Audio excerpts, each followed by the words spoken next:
Assalamualaikum warahmatullahi wabarakatuh teman-teman semua. Di video kali ini kita akan belajar terkait dengan jurnal penyesuaian. Buku yang kita gunakan adalah Financial Accounting. Ini biasa dipakai sebagai referensi untuk kelas akuntansi pengantar. Oke, untuk jurnal penyesuaian sendiri itu ada di chapter 3, di mana nanti di chapter 3 ini kita akan bahas terkait dengan adjusting atau penyesuaiannya itu berkaitan dengan masalah waktu, kenapa sampai ada jurnal adjusting, lalu nanti dasar-dasar dalam membuat jurnal adjusting itu apa aja, dan yang terakhir membuat trial balance setelah adanya jurnal penyesuaian. Kalau teman-teman ingat di siklus akuntansi, itu kan membuat setelah mencatat lalu posting, lalu kemudian membuat trial balance, lalu kalau ada transaksi ataupun akun yang butuh dibuat jurnal penyesuaiannya kemudian dibuat, nah baru setelahnya akan ada trial balance lagi, namanya adjusted trial balance atau neraca saldo setelah penyesuaian. Oke. Biasanya kalau belajar sebuah chapter itu aku selalu lihat learning objective atau tujuan pembelajarannya apa sih, supaya nanti inilah yang menjadi goal aku dalam mempelajari chapter itu. Untuk chapter 3 sendiri ada 7, kita singkat aja learning objective jadi LO. Nanti kita bahas sama-sama. Oke.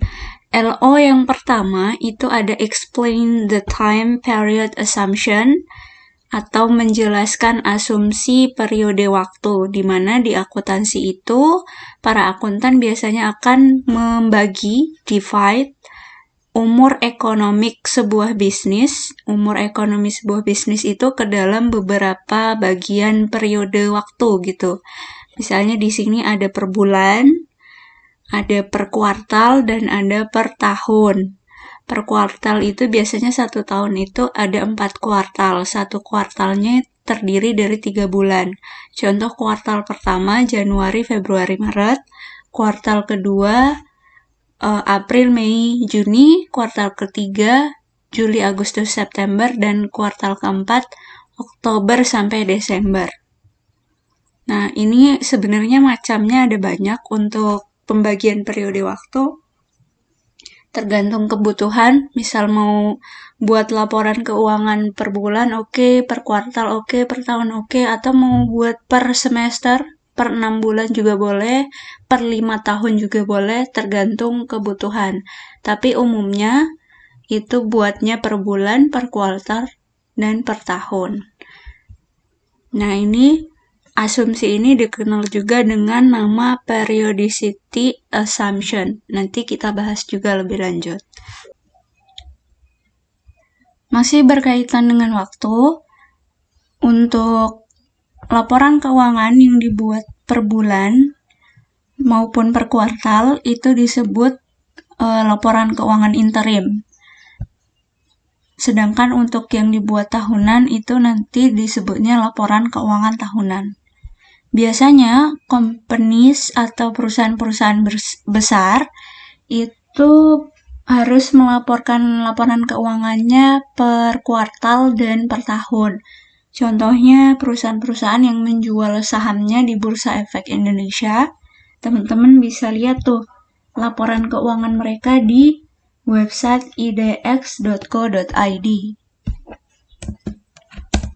Aku tulis di sini. Nah, di situ teman-teman bisa ngulik di menu-menunya dan temukan laporan keuangan perusahaan tercatat. Nah, itu teman-teman biasanya akan menemukan laporan keuangan yang dibuat secara kuartal dan tahunan. Kuartalnya nanti ada kuartal 1, 2, 3, dan 4. Berkaitan dengan waktu juga itu ada dua jenis kalender yang teman-teman harus tahu, ada fiscal year dan ada calendar year. Kalau calendar year itu sesuai kalender, mulainya 1 Januari dan berakhir di 31 Desember. Sedangkan untuk fiscal year itu adalah periode waktu akuntansi di mana itu panjangnya 12 bulan atau 1 tahun. Tapi mulainya bisa beda-beda tergantung perusahaannya. Misalnya mungkin ada yang berakhir di 31 Maret, berarti awalnya di 1 April. 1 April sampai 31 Maret, itu kan 1 tahun atau 12 bulan.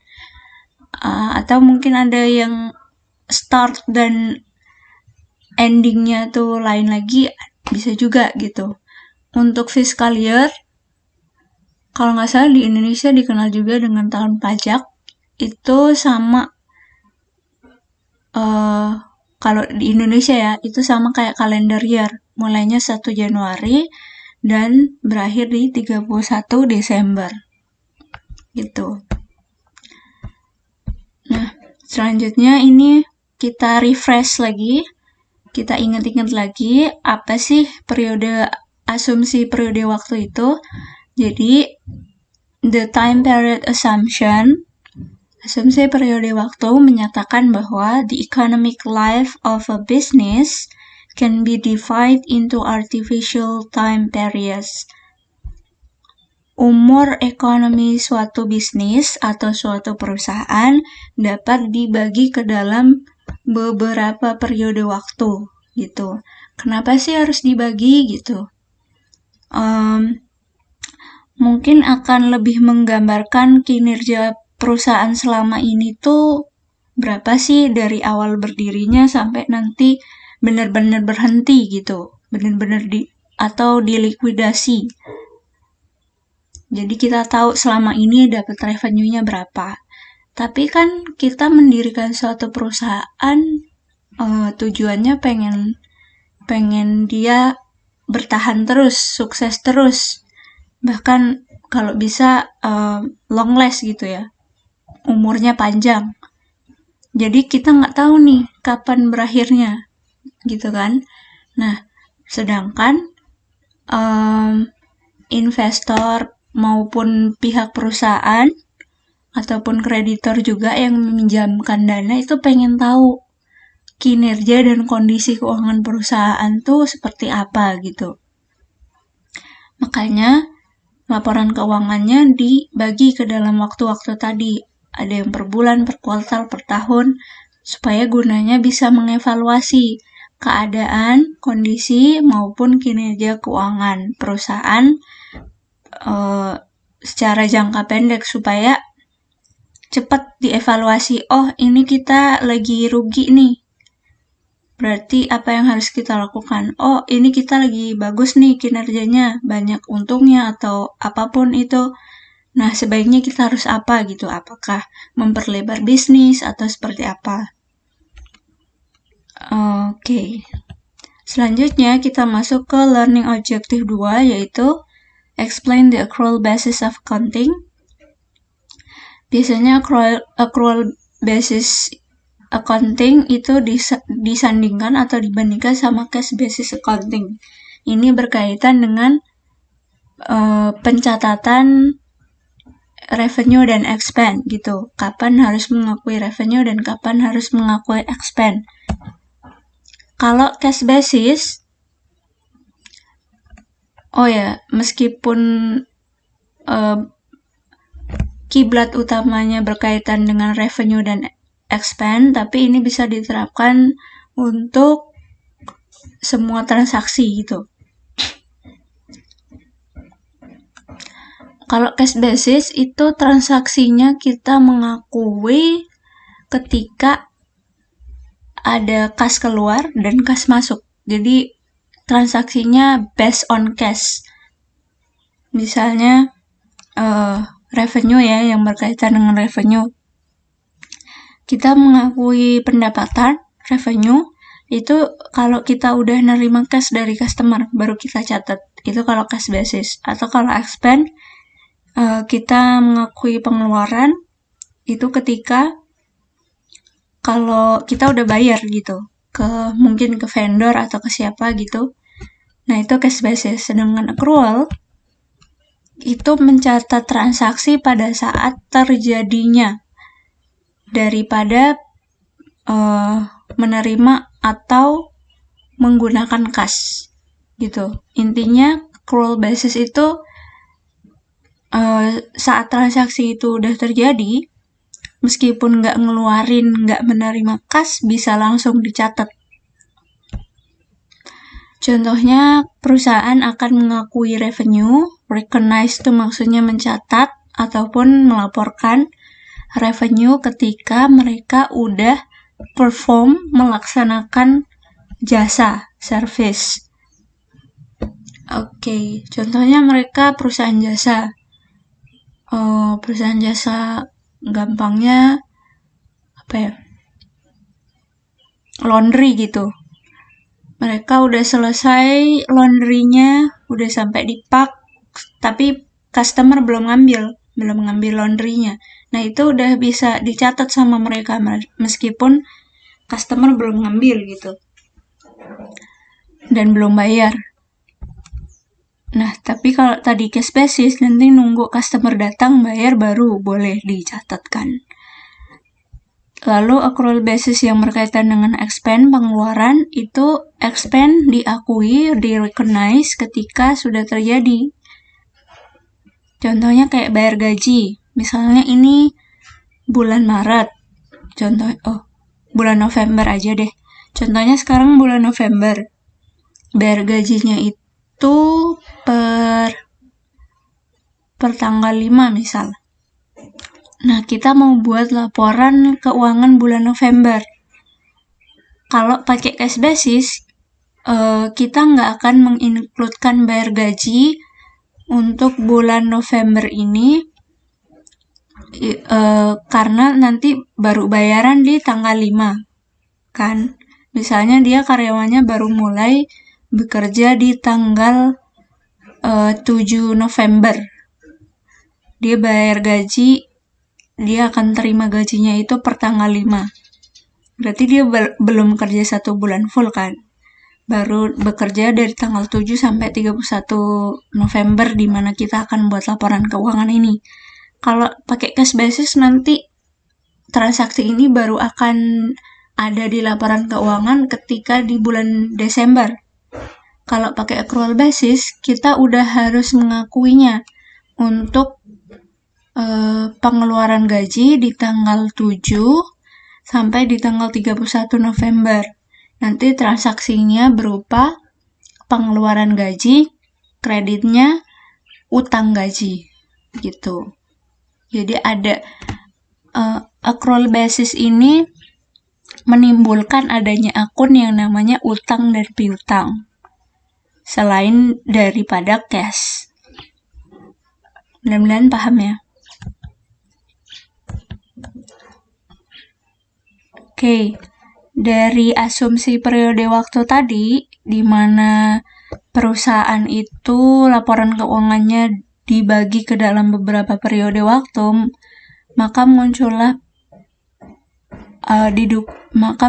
prinsip kapan sih harus mengakui revenue dan kapan harus mengakui expense.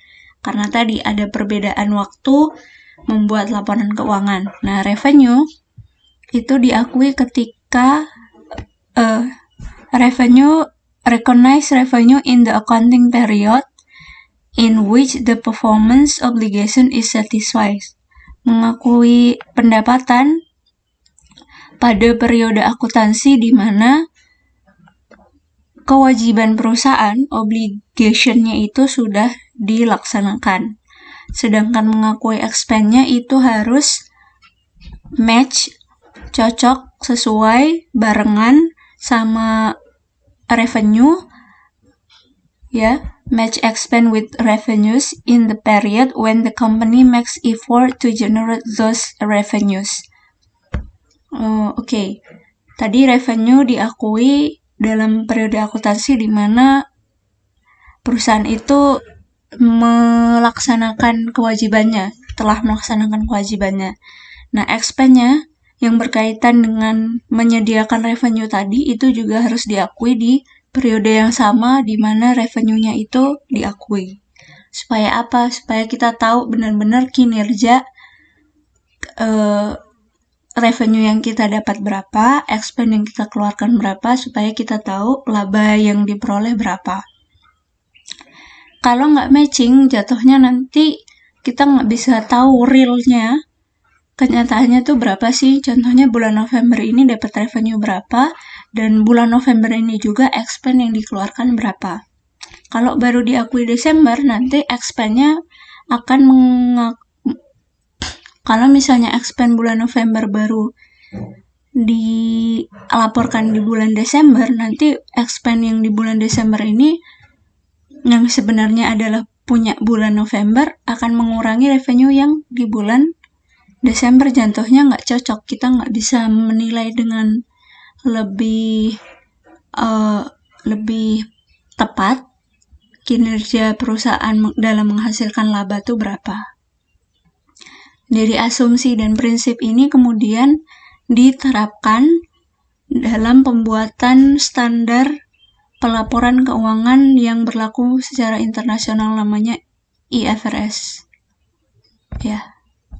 Nah, IFRS ini juga udah diadopsi di Indonesia. Kita juga ngacunya ke IFRS. Yang menyusun standar akuntansi keuangan untuk Indonesia itu namanya DSAK, Dewan Standar Akuntansi Keuangan, yang itu ada menjadi bagian dari IAI, Ikatan Akuntan Indonesia.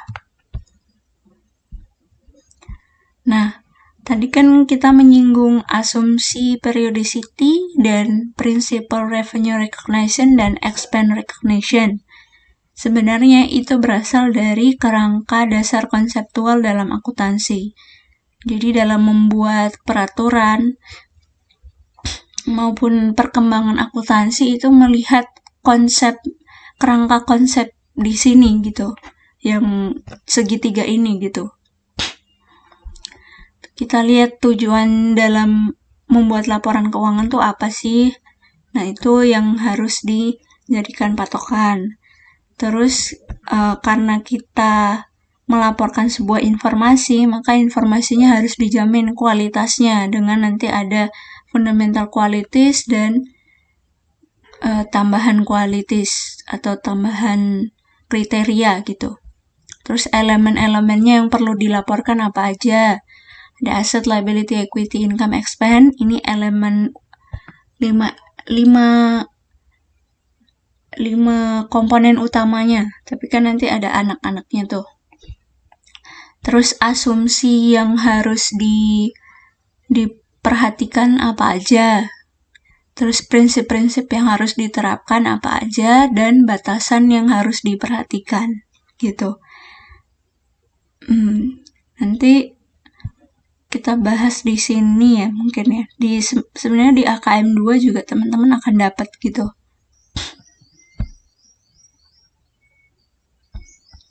Oke, kita baca aja dari sini ya. Tujuan dari membuat pelaporan keuangan itu adalah menyediakan informasi tentang pelaporan entitas yang itu berguna untuk present maupun yang calon. Jadi investor, lenders, dan kreditor yang udah ada maupun yang masih calon. Nah, intinya adalah menyediakan informasi yang berkaitan dengan perusahaan kepada para penyedia modal gitu. Kualitasnya dijamin dengan beberapa persyaratan ini. Ini nanti ada anak-anaknya. Terus elemen-elemen yang wajib dilaporkan adalah ini. Dan asumsinya ada economic entity. Nah, kita lihat.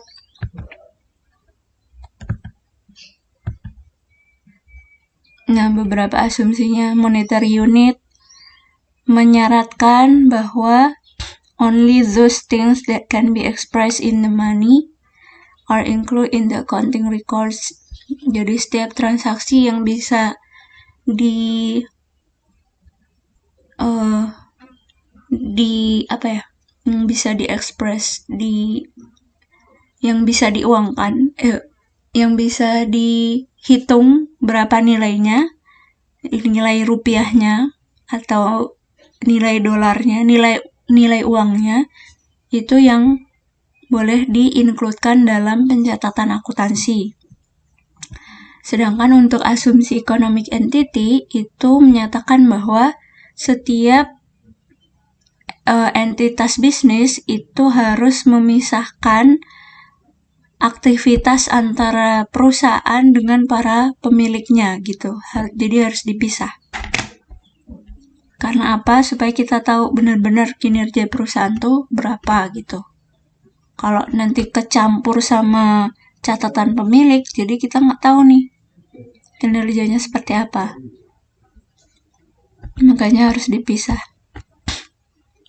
Terus tadi time period kita udah bahas ya. Going concern ini berkaitan tadi sama ketika perusahaan berdiri itu ekspektasinya, keinginannya adalah dia terus tumbuh dan long last, sustain, bertahan gitu. The business will remain in operation for the foreseeable future. Jadi kita nggak tahu kapan perusahaan berhenti gitu.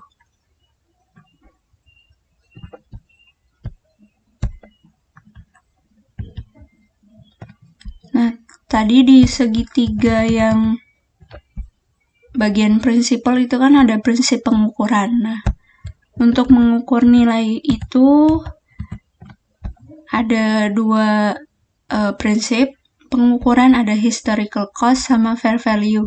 Kalau historical cost kita mencatat contohnya sebuah aset berdasarkan historical cost-nya, harga belinya gitu.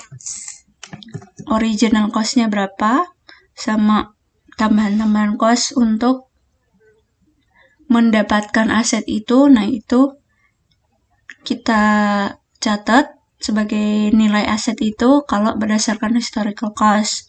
Kalau pakai fair value, nanti kita melaporkannya di laporan keuangan, kita sesuaikan sama nilai pasarannya sekarang berapa sih, gitu.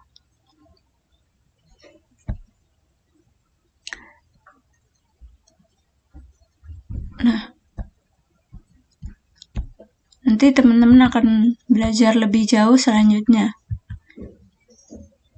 Tadi untuk prinsip lainnya ada revenue recognition, expense recognition, sama satu lagi ada full disclosure principle.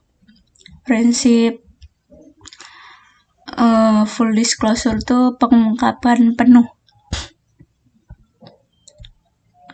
Jadi menyarankan perusahaan untuk menyampaikan semua transaksi, semua kejadian yang itu berdampak pada laporan keuangan gitu. Apa saja sih yang perlu diketahui sama para pembaca laporan keuangan, apalagi hal-hal yang penting, nah itu harus dicantumkan dalam laporan keuangan. Makanya nanti ada salah satu jenis laporan keuangan yaitu CALK, catatan atas laporan keuangan. Di situ dibahas lebih rinci lagi. Jadi kalau teman-teman baca nanti menemukan dokumen laporan keuangan, itu yang tebal adalah CALK-nya. Nah, untuk cost constraint atau batasan, ini artinya apa ya? Batasan biaya.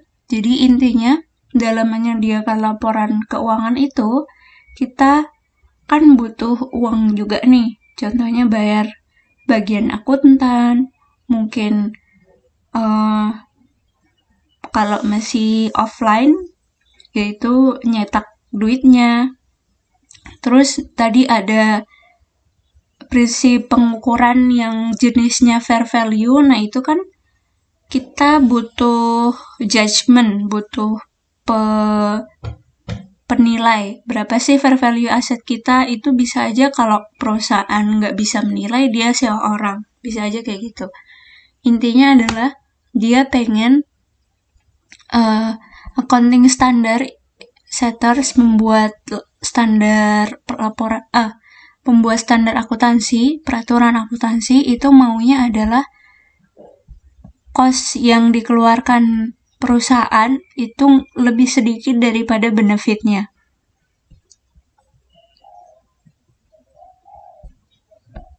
Supaya emang benar-benar untung gitu, benar-benar berguna. Jangan kita malah tekor, kita ngelaporin tapi nggak ada fungsinya, nggak ada manfaatnya gitu kan. Manfaatnya ada yang secara eksplisit udah tahu nih berapa uang yang bakalan didapat, ada juga yang masih berupa nggak dalam bentuk uang gitu manfaatnya. Kita harus pintar-pintar ngukur sih kalau yang ini. Oke, selanjutnya adalah explain the reasons for adjusting entries. Kita balik lagi ke topik jurnal penyesuaian atau adjusting entries. Kenapa sih alasannya ada adjusting entries gitu kan? Pertama, untuk ensure, untuk memastikan bahwa pengakuan revenue dan juga expense itu sudah sesuai dengan prinsipnya tadi, yaitu mengakui revenue ketika sudah melaksanakan obligasi dan mengakui expense yang berkaitan dengan revenue-nya itu dalam satu periode yang sama. Terus yang kedua, butuh karena trial balance itu tidak berisi data-data yang lengkap dan up to date. Contohnya tadi, contohnya kayak supplies. Sangat tidak efisien untuk mencatatnya setiap hari kita pakai supplies berapa. Padahal supplies itu hal-hal yang kecil, kayak mungkin contohnya satu paling gampang adalah pemakaian kertas. Nggak mungkin kita ngambil kertas, contohnya 1 kali kopi mungkin cuma 10 lembar, terus kita catat 10 lembar dan sebagainya. Itu kurang efisien untuk nyatet. Itu bisa-bisa data kita terlalu banyak gitu kan. Makanya baru diakuinya itu pemakaiannya per bulan. Jadi bulan ini kita udah pakai berapa supplies. Nah itu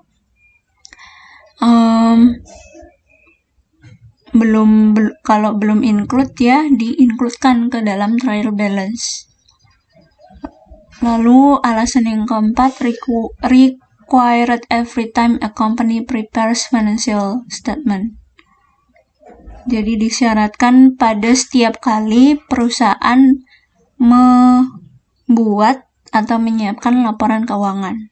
Oke, berarti ini adjusting entries ini akan ada ketika mau buat laporan keuangan aja. Jadi sebelum dari trial balance, kita udah buat trial balance, kemudian ada jurnal penyesuaian, lalu buat adjusted trial balance, baru membuat laporan keuangan.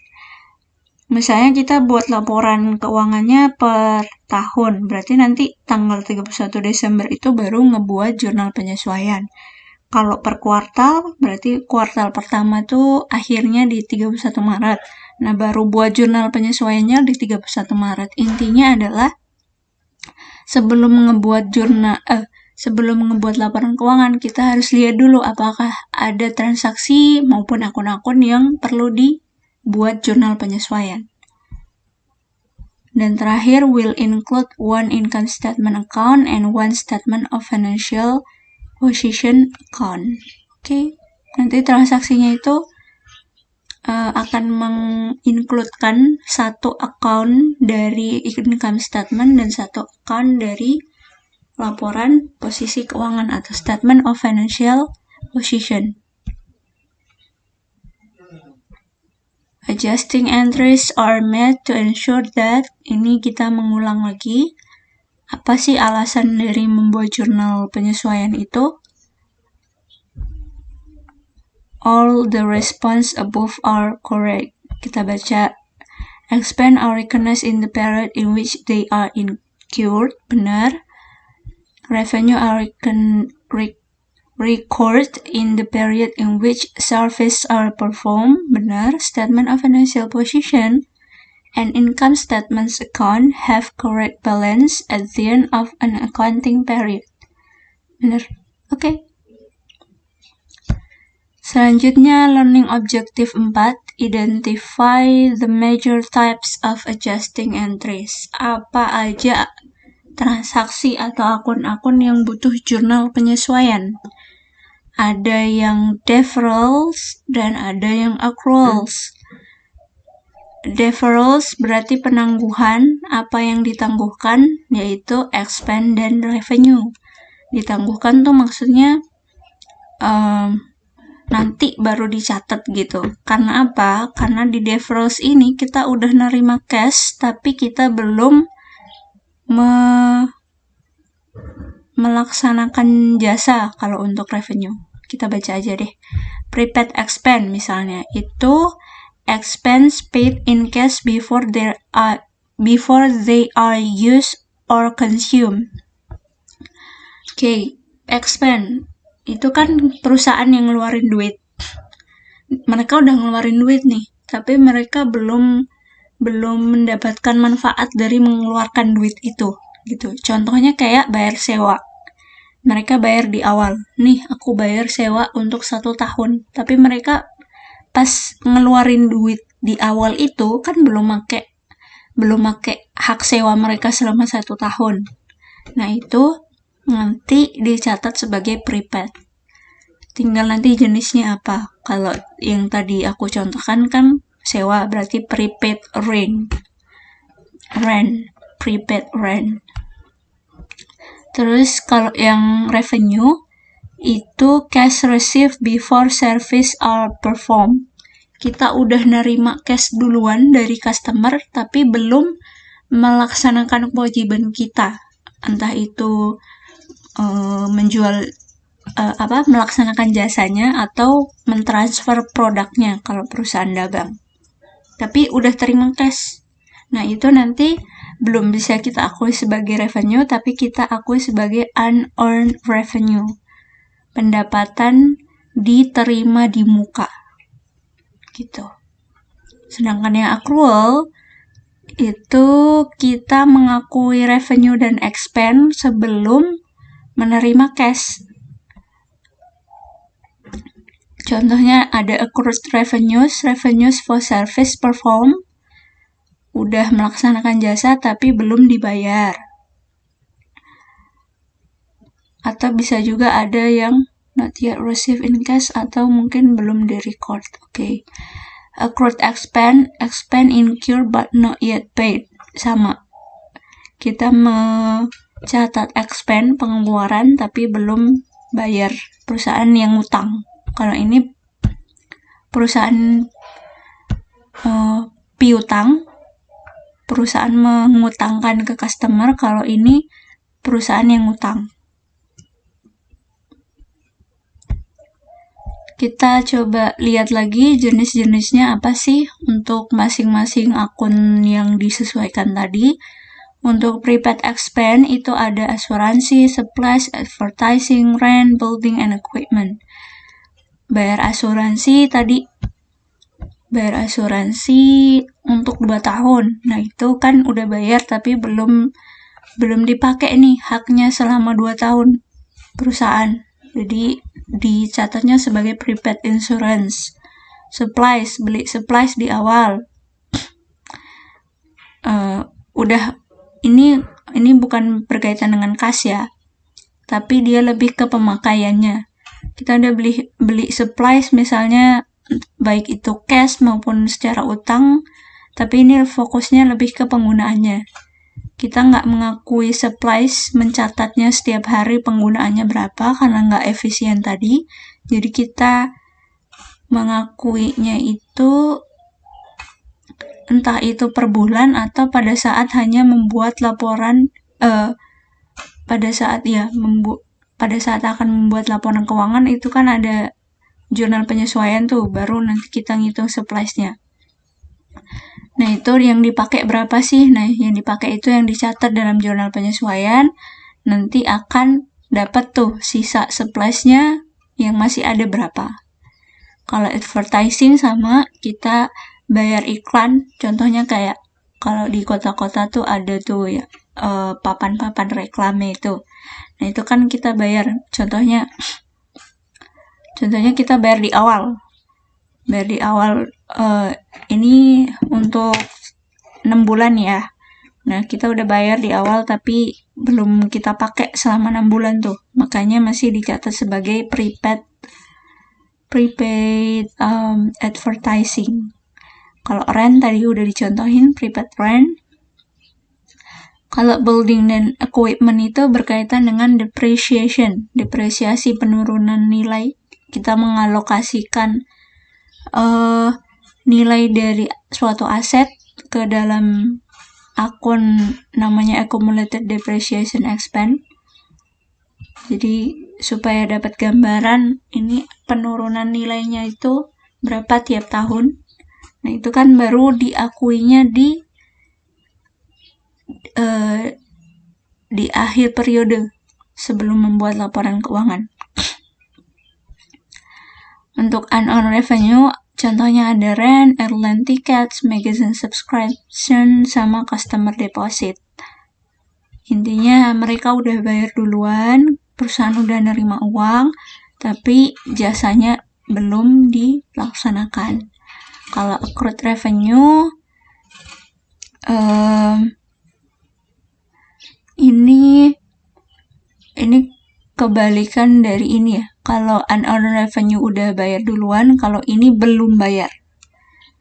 Mungkin contohnya kalau rent apa ya?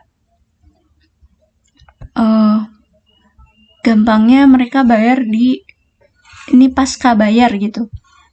Mereka pakai dulu baru bayar. Jadi sewa dulu pakai, contohnya sewa alat 1 tahun, baru nanti setelah pakai baru bayar. Nah itu kita udah bisa mengakui revenue-nya setelah 1 tahun pemakaian. Mungkin kita akui pelan-pelan per bulan contohnya. Nah itu tapi belum terima cash gitu, karena cashnya baru diterima di akhir periode pemakaian. Interest, kalau ada yang utang ke perusahaan, terus bunganya itu mungkin dibayar 6 bulan sekali. Nah itu bisa kita akui pendapatan bunganya per bulan. Per bulan ini harusnya kita udah punya hak untuk nagih bunga tuh segini gitu. Cuman baru akan kita tagih. Kita baru nyatet haknya nih, tapi nagihnya kan tetap sesuai kontrak, yaitu 6 bulan sekali. Service perform. Oke, kita udah melaksanakan jasa tapi customer belum bayar. Kayak tadi laundry. Accrued expense, interest. Oke, ini dari sisi kalau ini customer yang ngutang, kalau ini perusahaan yang ngutang.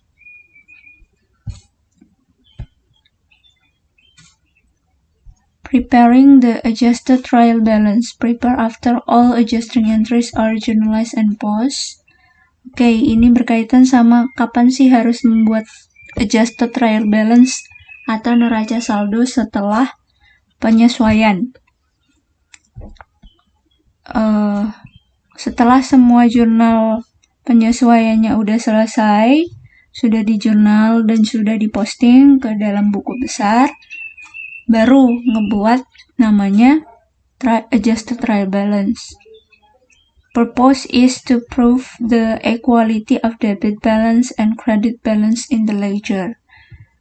Tujuannya adalah untuk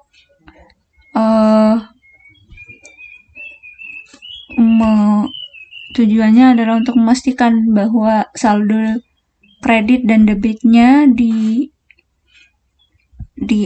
general ledger itu sudah balance gitu, sudah sesuai. Kan di general ledger itu kan kita nyatetnya per akun ya. Jadi per akun punya general ledger sendiri gitu. Nah, gunanya ada trial balance dan adjusted trial balance itu kita memastikan bahwa akun-akun yang bersaldo debit dan akun-akun yang bersaldo kredit itu di sisi debit dan sisi kredit nilainya sama. Makanya kita butuh trial balance. Terus is the primary basis for the preparation of financial statements. Ini menjadi basis utama data-data yang ada di adjusted trial balance ini akan digunakan untuk membuat laporan keuangan. Contoh bentuk adjusted trial balance seperti ini. Sama kayak trial balance, ada nama-nama akun, saldo debit, saldo kredit. Tinggal akunnya itu di akhir periode sebelum membuat laporan keuangan sedang berada di sisi mana saldonya.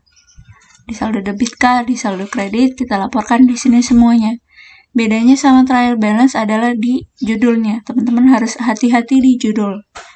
Kalau trial balance berarti belum ada jurnal penyesuaian. Kalau adjusted trial balance berarti sudah melewati proses jurnal penyesuaian. Ini pertanyaan, skip aja.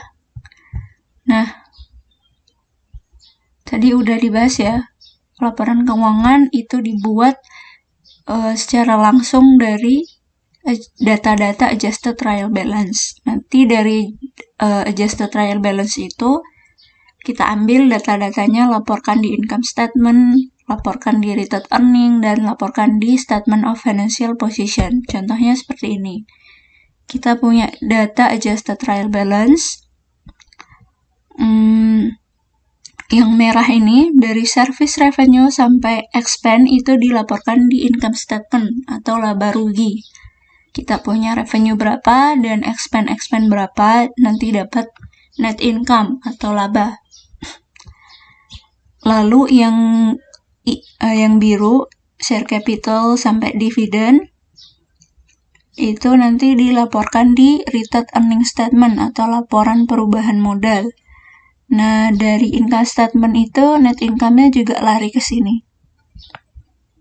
Jadi setiap membuat laporan keuangan itu ada data dari setiap laporan berpindah ke laporan yang lain. Urutannya buat income statement dulu supaya dapat net income, baru nanti net income-nya masukin ke laporan perubahan modal. Terus selanjutnya akun berupa cash sampai interest payable itu nanti dilaporkannya di statement of financial position. Di statement of financial position ini ngambil data dari retained earning statement, yaitu data retained earning. Yang ini 2360.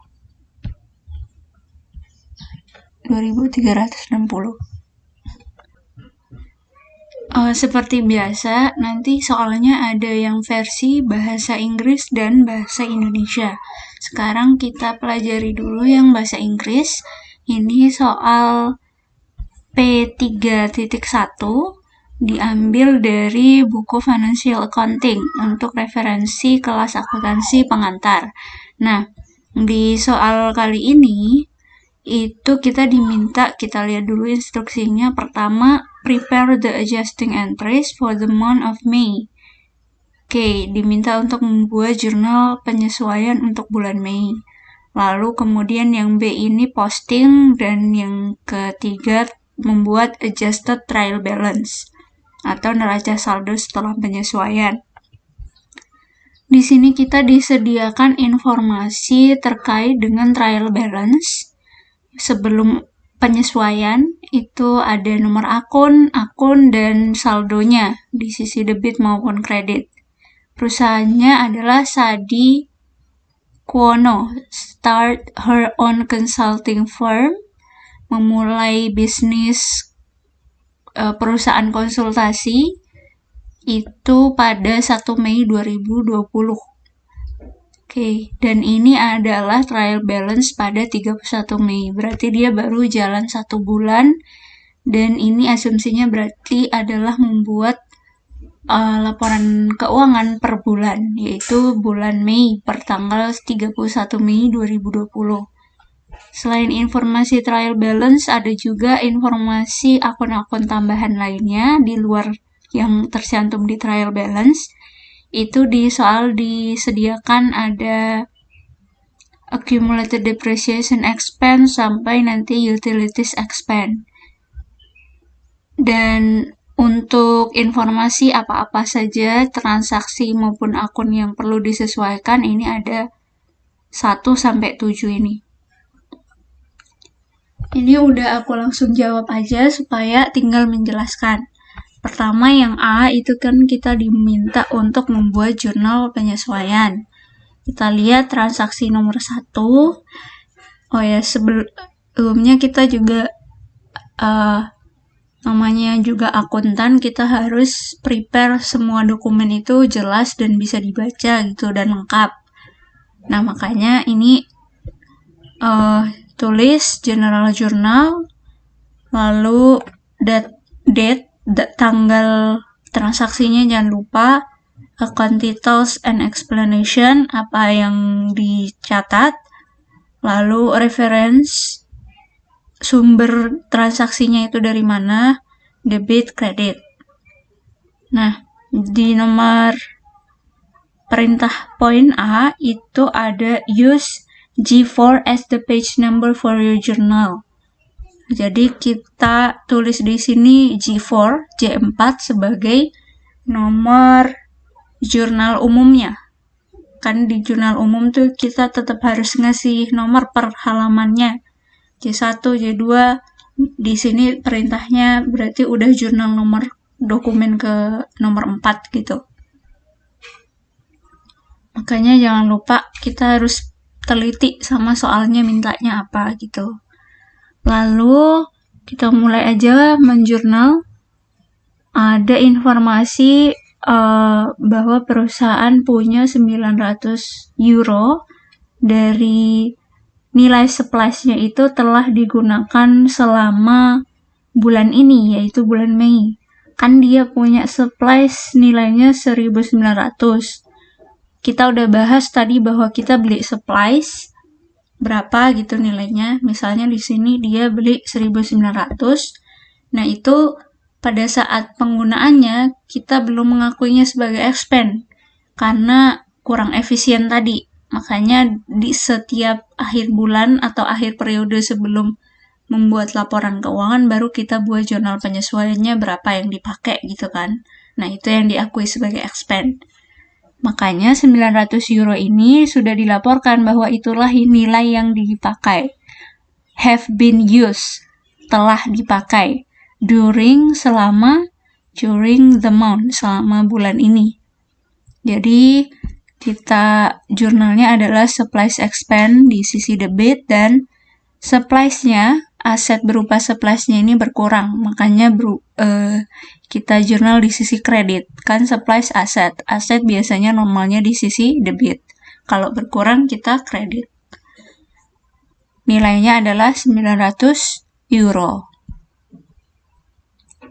Oke, lanjut poin kedua yaitu utilities expense incurred but not paid on May 31, 2020 senilai 250 euro.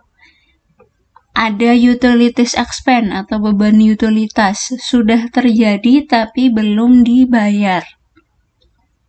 Berarti kita catat utilities expense dan nanti kreditnya adalah account payable atau utang usaha. Kita punya utang utilities, sudah terjadi nih, sudah terpakai utilitiesnya tapi kita belum bayar gitu.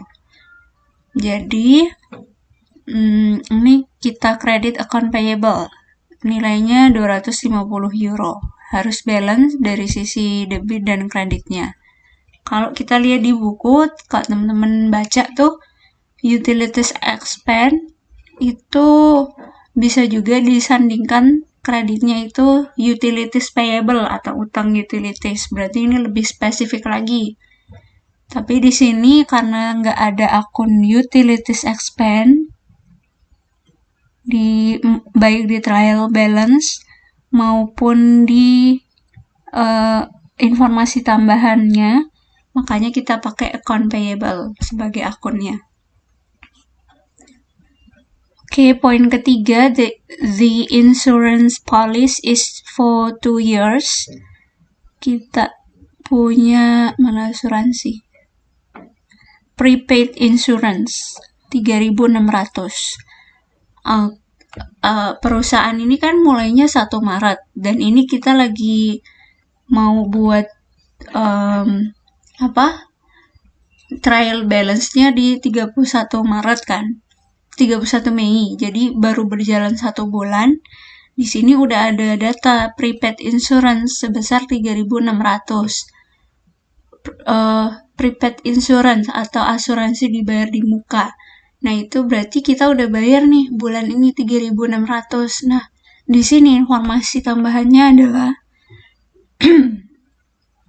si asuransinya itu untuk atau berlaku 2 tahun. Berarti kita baru pakai 1 bulan, yaitu bulan Mei. Padahal nilainya ada 3.600. Nah, buat jurnal penyesuaiannya apa? Kita akui insurance expense yang sudah terpakai, yaitu 1 bulan dari 2 tahun atau 24 bulan berarti. Caranya adalah total yang kita bayar, asuransi yang kita bayar itu untuk 2 tahun kan 3.600 euro. Kita kalikan sama 1 bulan per 24 bulan. Artinya sudah dipakai 1 bulan dari 24 bulan. Makanya 1 per 24. Hasilnya adalah 150 euro. Debitnya insurance expense sudah kita akui bahwa beban asuransi untuk bulan Mei itu adalah 150. Kreditnya kita kurangi prepaid insurance, makanya dikredit 150. Kan prepaid insurance masuk sebagai aset ya. Aset normalnya debit, jadi kalau mau dikurangi kita pindah ke sisi kredit. Poin keempat selanjutnya.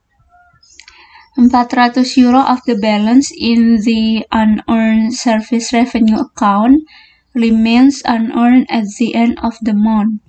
400 euro dari saldo pada akun unearned service revenue itu tersisa. Unearned at the end of the month. Intinya tuh saldo akhir dari akun unearned service revenue di akhir bulan ini adalah sisa 400 euro. Jadi yang terpakai berapa? Itulah yang dicatat. Kan kita punya saldo unearned service revenue itu 2.000. Sedangkan di informasi nomor 4 ini sisanya adalah 400. Berarti yang kepake adalah 1.600. Nah, itulah yang kita catat. Kita debit unearned service revenue atau pendapatan diterima di muka. Itu kan merupakan utang ya. Utang itu kan normalnya di sisi kredit. Makanya kalau mau dikurangi kita debit. Kreditnya adalah kita mengakui service revenue, sudah boleh diakui. Karena sepertinya di sini perusahaan sudah melaksanakan kewajibannya, yaitu menjual jasa konsultasi. Nilainya adalah 1.600. Jadi awalnya itu kredit 2.000, kemudian berkurang 1.600, maka saldo akhirnya nanti sesuai dengan informasi yaitu 400 euro. Jadi teman-teman harus hati-hati di sini. Mana yang terpakai, mana yang nilai sisa. Yang dicatat adalah nilai yang terpakai, bukan nilai sisanya. Jadi harus hati-hati ya. Poin kelima, tanggal 31 Mei is a Wednesday. Dan karyawan, employees-nya itu dibayar pada setiap Jumat, Fridays. Kuono Consulting has 2 employees who are paid si Kuono Consulting ini punya 2 karyawan yang dibayar 920 euro setiap minggunya. Setiap minggunya hari kerjanya itu 5 hari. Biasanya Senin sampai Jumat. Ini di sini ada keterangan 5 hari. Jadi gimana nih jurnal untuk mengakui beban gaji untuk bulan Mei? Poin kelima ini, pertama kita debit, kita akui ada pengeluaran gaji dan upah, salaries and wages. Jumlahnya kok bisa segini? Jadi ini itu kan dibilangnya dia dibayarnya itu setiap hari Jumat ya, berarti setiap minggu tuh bayaran, yaitu di hari Jumat. Cuman di minggu terakhir bulan Mei itu jatuh di hari Wednesday, Rabu. Berarti yang baru boleh diakui sebagai expense gaji, salaries and wages expense bulan Mei itu cuma 3 hari, yaitu Senin, Selasa, Rabu. Karena ini kan bayarannya mingguan. Jadi minggu pertama, minggu kedua, minggu ketiga bulan Mei itu udah bayaran. Tinggal minggu keempat belum. Cuman karena bayarannya setiap hari Jumat, sedangkan bulan Mei-nya berakhir di hari Rabu, maka yang diakui sebagai expense bulan Mei itu hanya boleh dari hari Senin, Selasa, dan Rabunya saja. Jadi 920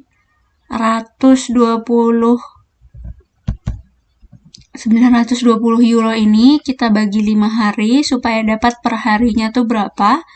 Lalu kita kalikan dengan 3 hari dan kita kalikan dengan 2 orang karyawan. Dapatlah 1.104 euro.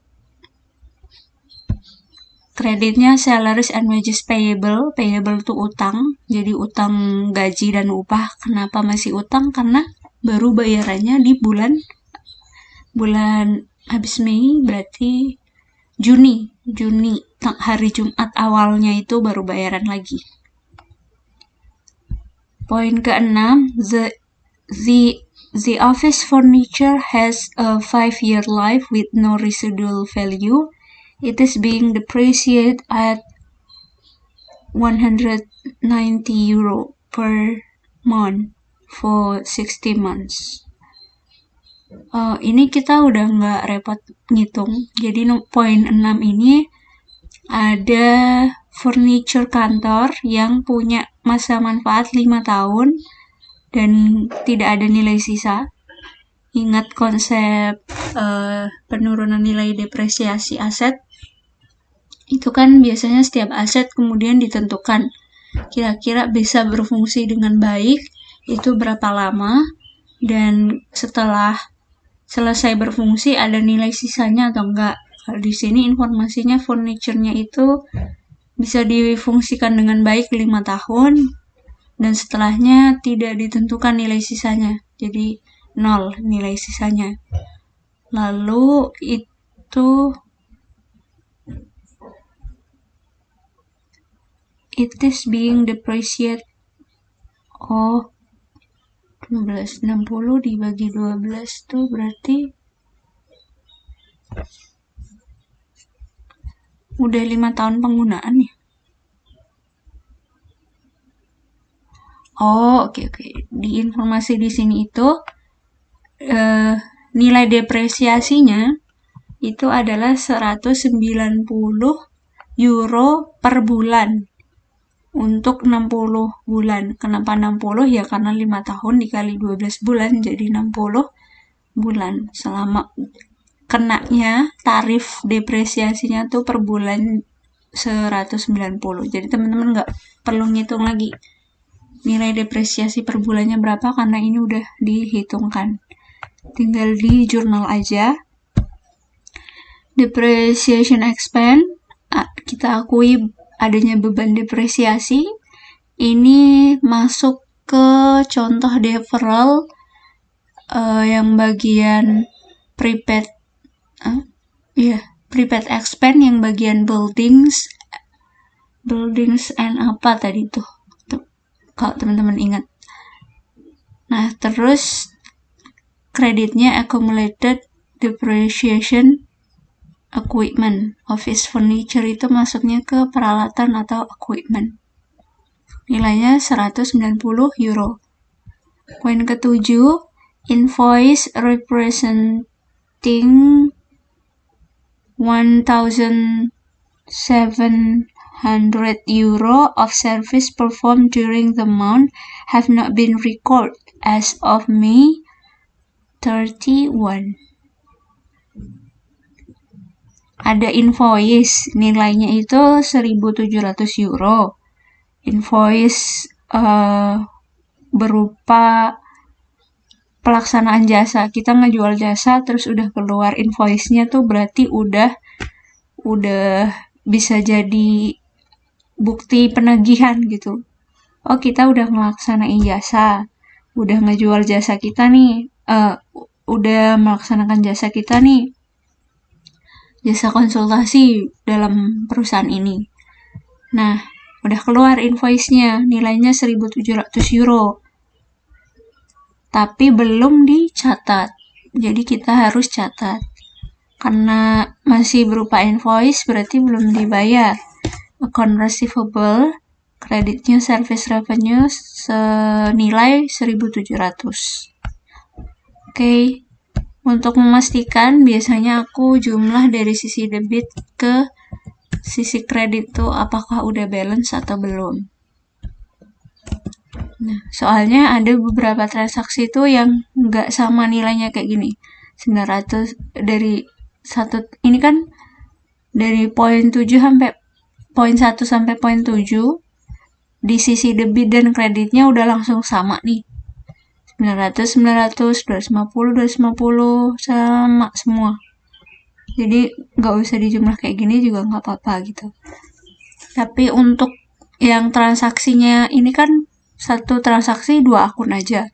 Ada tuh transaksi yang satu akun, satu transaksi bisa mencatat 4 akun, 3 akun gitu. Nah itu kadang di sisi debit sama kreditnya nggak langsung bisa ketahuan kayak gini sama. Jadi butuh dilihat lagi apakah udah balance sisi debit dan kreditnya. Masuk ke poin 2, yaitu kita diminta untuk posting ke, kalau tadi general journal, sekarang general ledger, buku besar. Perintahnya itu post the adjusting entries to the ledger account, enter the total from the trial balance as beginning account balance, and place a check mark in the posting reference column. Oke. Kita sebaiknya posting akun-akun yang terdampak jurnal penyesuaian saja, kecuali emang soalnya diminta untuk ngebuat posting semua akun gitu. Pertama untuk menghemat waktu, kedua ya setelah trial balance kemudian jurnal penyesuaian, ya emang yang diposting adalah yang hanya terdampak aja gitu. Pertama, teman-teman bisa ikut urutan ini apa aja akun-akun yang terdampak, atau bisa diurutkan. Biasanya kan urutannya aset dulu, liabilities, baru equity kan. Di bagian sini tuh. Cash, liabilities, lalu equity. Nah, di sini aku ngurutinya kayak gitu. Cash dulu, bukan cash, aset. Aset dulu apa aja akun-akun yang di kelompok aset itu yang terdampak. Pertama ada account receivable. Itu kan di perintah soal itu diminta untuk masukin enter the totals from the trial balance kan. Jadi saldo akun di trial balance itu masing-masing ada berapa kita masukin dulu. Beginning balance atau saldo awalnya, aku nulisnya kayak gitu. Nah itu debit 6.000 sesuai soal, itu masukin dulu. Sama di sini harusnya ada tanda centang. Terus saldonya ini dampak transaksi, ini saldonya. Terus habis itu ada tambahan account receivable ya. Account receivable di poin 7. Di sisi debit juga, yaitu 1.700. Nah, kita masukin di sini. Ini aku link aja langsung. Nah, itu kemudian kita jumlah. Karena sama-sama di sisi debit, berarti kan menambah. 6.000 ditambah 1.700, berarti 7.700. Oke, udah nggak ada lagi transaksi yang berdampak ke account receivable, hanya poin 7 saja. Jadi kita bisa pindah ke akun selanjutnya, ada supplies. Supplies itu saldonya dari trial balance ada 1.900. Kita masukin di sini sesuai trial balance, sisinya debit. Lalu supplies itu akunnya terdampak di poin 1. Nih, kita mengkredit supplies 900 nilainya. Jadi kita kredit sebelah sini. Saldonya dari yang 1.900 berkurang jadi 900, jadinya tinggal 1.000. Ini kan awalnya debit, lalu ke kredit. Debit, kredit, berarti dikurang. Kalau sama-sama di satu sisi berarti menambah, kalau berlawanan sisi berarti mengurangi. Ini keterangan aja kenapa supplies expand. Ini maksudnya adalah dia tuh supplies-nya tuh ke kredit karena kita mengakui pemakaian. Kita akui sebagai supplies expand. Akun selanjutnya ada prepaid insurance 3.600. Kasnya tidak aku posting karena tidak terdampak jurnal penyesuaian ya. Soalnya di sini nggak ada akun kas yang di jurnal. Jadi nggak ada nilai baru untuk kas yang perlu diposting. Tadi sampai prepaid insurance ya. 3.600 saldo dari trial balance, lalu ada transaksi berkaitan dengan prepaid insurance itu di poin 3. Ini tanggalnya aku ganti poin ya, karena di sini nyebutnya pakai poin. Insurance yang ini, yang prepaid insurance, nilainya 150. Kita taruh sesuai jurnalnya, dia di sisi kredit, jadi debit kurang kredit. Nilai saldo akhir prepaid insurance setelah penyesuaian adalah 3.450. Konsepnya sama ya, gitu semua. Sampai semua akun yang ada di jurnal penyesuaian itu udah terposting semua.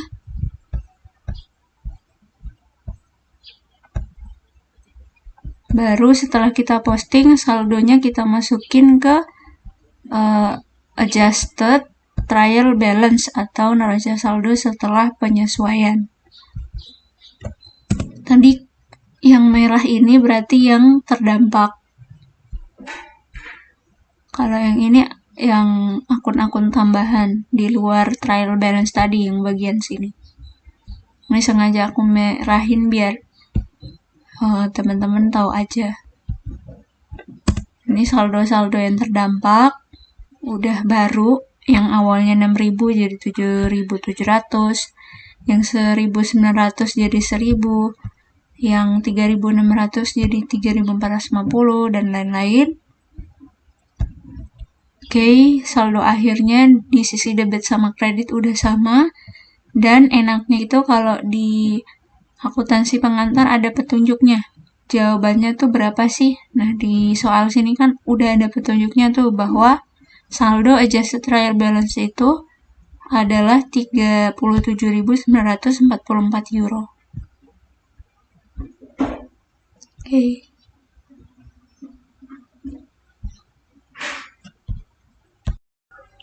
Selanjutnya kita bahas soal versi bahasa Indonesia yang diambil dari buku pengantar akuntansi yang dijadikan referensi untuk belajar kelas akuntansi pengantar mahasiswa D3. Kita ambil soal S35B, di mana soal ini meminta untuk membuat jurnal penyesuaian dan juga neraca saldo disesuaikan. Informasinya bahwa ada perusahaan Raihan Financial Service yang bergerak dalam jasa perawatan alat rumah tangga, dimiliki dan dikelola oleh Raihan Saputra. Staf akuntansi Raihan Financial Service-nya menyiapkan neraca saldo yang belum disesuaikan per 31 Juli 2016 dengan informasi sebagai berikut. Ada daftar akun-akun dan juga saldonya, baik itu yang di sisi debit maupun di sisi kredit. Lalu ada data-data yang perlu disesuaikan apa saja dan ada instruksinya di sini. Yang pertama, membuat jurnal penyesuaian dengan tambahan akun di luar dari yang sudah ada di neraca saldo yang belum disesuaikan ini. Ada tambahan lain berupa utang gaji dan upah sampai beban perlengkapan. Dan yang kedua, perintahnya adalah menghitung saldo akun-akun yang terpengaruh oleh ayat jurnal penyesuaian dan siapkan neraca saldo yang disesuaikan. Oke. Di sini udah aku jawab, supaya lebih cepat tinggal dijelasin aja. Pertama, poin A. Oh ya, kalau di sebelumnya kita pakai J4 sebagai halamannya karena pakai bahasa Inggris. J4 tuh jurnal halaman 4 gitu. Nah, kalau di bahasa Indonesia itu di bukunya diminta tulis halamannya seperti ini. Halaman 1, nanti kalau pindah halaman 2 dan seterusnya. Poin A, penyusutan gedung selama tahun berjalan itu nilainya adalah 6.400.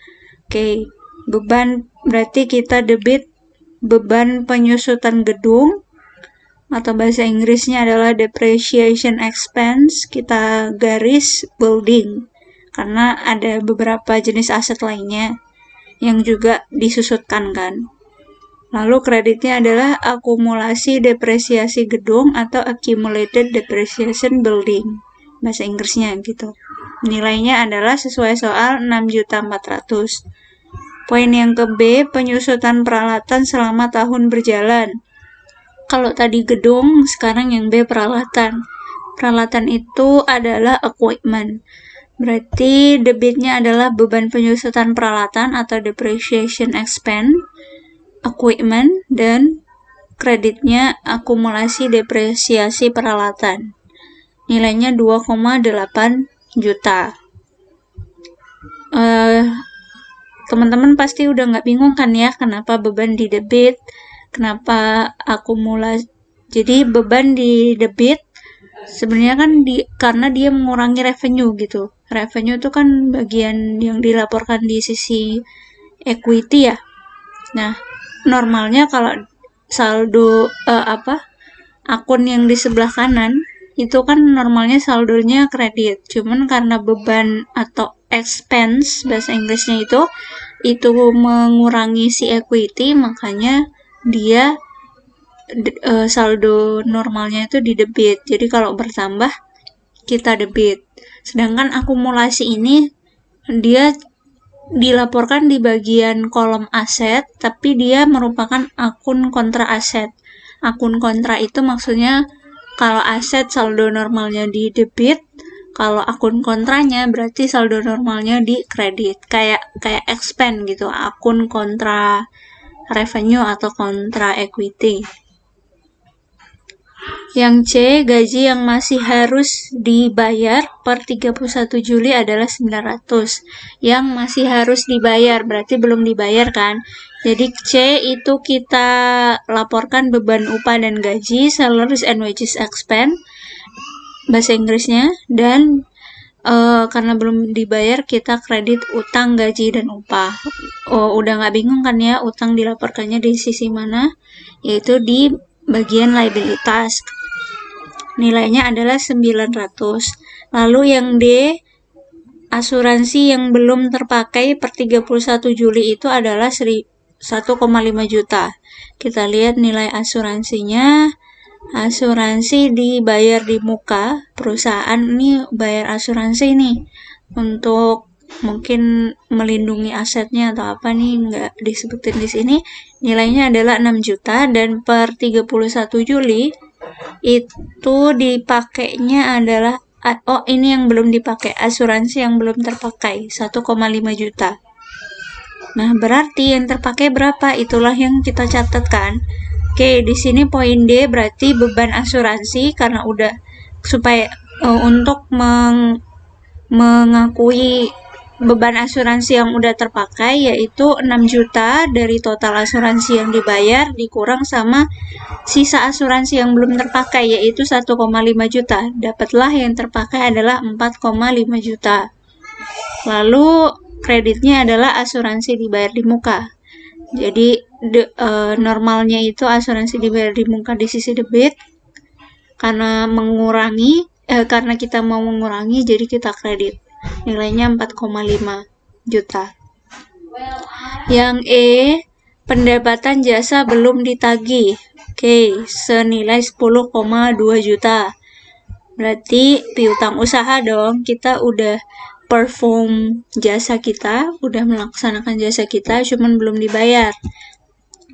Nah, makanya masih kita akui berupa piutang usaha. Customer punya utang ke kita. Dan nanti kreditnya kita sudah bisa mengakui pendapatan jasa karena udah melakukan servis pendapatan jasa. Oke, 10,2 juta. Lalu yang F, sisa perlengkapan per 31 Juli itu tinggal 615. Ini sisanya, berarti kita masih butuh untuk nyari yang kepake itu berapa sih, karena yang di jurnal adalah yang kepake. Berarti saldo awalnya tadi supplies perlengkapan itu ada 1.725.000.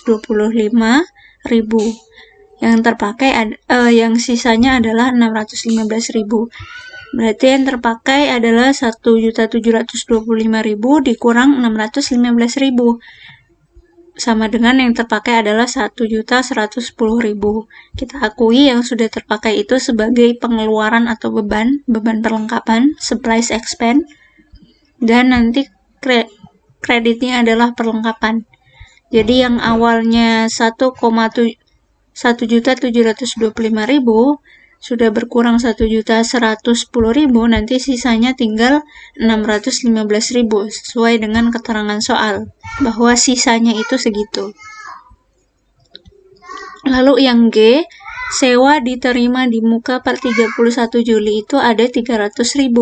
Oke, kita menerima pembayaran dari customer nih, ada sewa diterima di muka. Berarti kita yang menyewakan, kita terima pembayaran sewanya itu duluan, unearned revenue bahasa Inggrisnya, dan sudah bisa sewa diterima di muka per 31 Juli. Oke. Earned revenue. Jadi yang poin G ini sudah ada sewa diterima di muka sebelumnya 3,6 juta. Untuk per 31 Juli sewa diterima di mukanya itu harusnya tinggal 300.000. Jadi ini harusnya tinggal segini gitu. Makanya yang kepake yang sudah bisa diakui sebagai pendapatan berapa? Yaitu tinggal dikurangi aja. Saldonya itu dari trial balance sewa diterima di muka kan 3.600.000. Dikurang yang sisanya itu berapa? 300.000. Berarti yang kepakai yang sudah bisa diakui sebagai pendapatan sewa adalah 3.300.000. Oke, ini balance jadi aman. Lanjut. Oke. Bentar ya.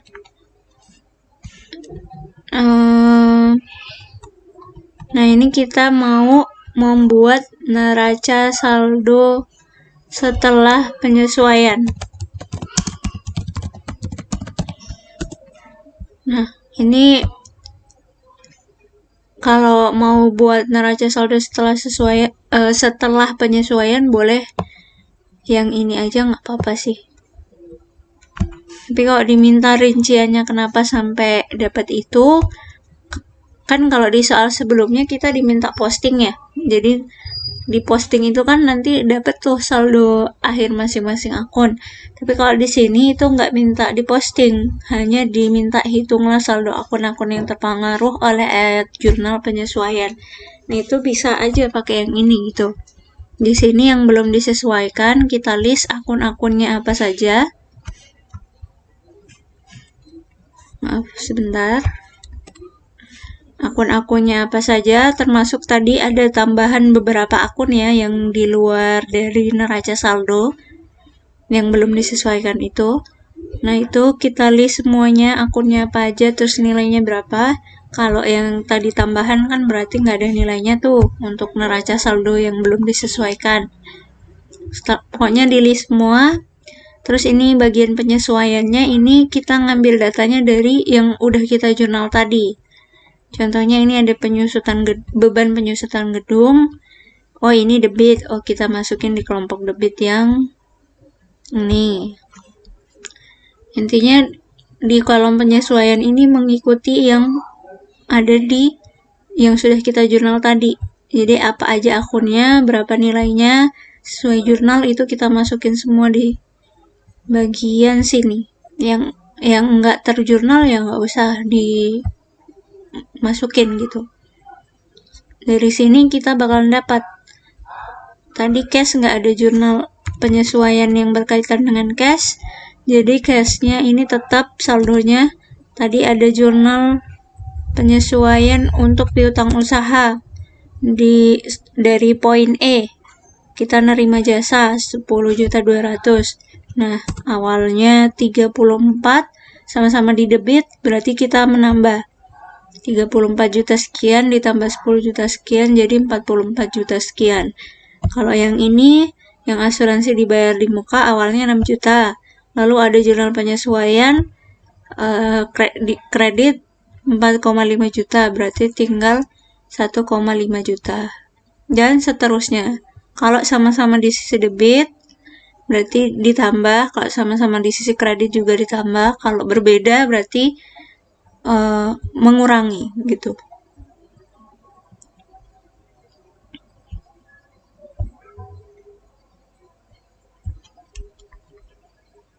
Oke, selebihnya seperti itu ya. Jadi tinggal didaftar akunnya, neraca saldo sebelum penyesuaian, lalu apa saja yang disesuaikan dan beserta saldonya, dapatlah neraca saldo setelah penyesuaian. Oke, terima kasih sudah menonton. Semoga dimengerti ya. Kalau ada pertanyaan, boleh komen di kolom komentar. Assalamualaikum.